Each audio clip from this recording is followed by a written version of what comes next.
గ్రామీణ ప్రజలకు కొత్త ఉపాధి పథకం ప్రారంభం. 125 రోజులకు పని దినాలు.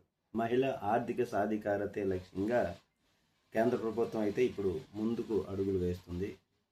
ఇది గ్రామీణ ప్రజలకు బలోపేతం కోసం ప్రభుత్వం ఒక విప్లవాత్మక నిర్ణయం అయితే తీసుకొచ్చింది.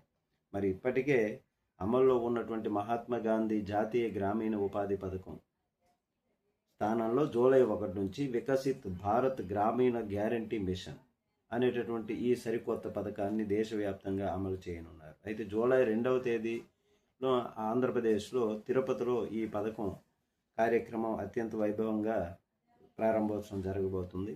మరి ఈ కొత్త పథకం ద్వారా కేంద్ర ప్రభుత్వం గ్రామీణ ప్రాంతాల్లో ఉపాధి హామీని మరింత బలోపేతం చేయటం, పని దినాలను పెంచటం, 100 రోజులు గతంలో ఉంటే ఇప్పుడు 125 రోజులకు పెంచటం, గ్రామీణ కుటుంబాల ఆదాయ వనరులు పెంచడం, స్థిరమైనటువంటి జీవనోపాధిని వారికి కల్పించడం ఈ పథకం ముఖ్య ఉద్దేశం.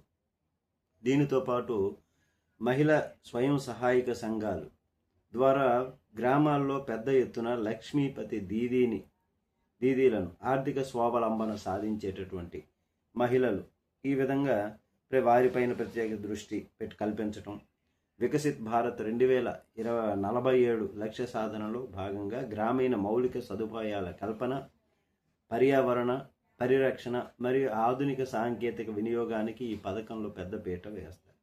అవినీతికి తావు లేకుండా ఉండేందుకు బయోమెట్రిక్ హాజరు, డిజిటల్ పర్యవేక్షణ మరియు కఠినమైన సోషల్ ఆడిట్ తనిఖీలు అయితే ఈ విధానాలను ప్రవేశపెడతారు. ఇప్పటికీ అన్ని రాష్ట్రాలు కూడా ఈ పథకం అమలుకు సన్నాహాలు అయితే పూర్తి చేయాలని కేంద్రం సూచించింది.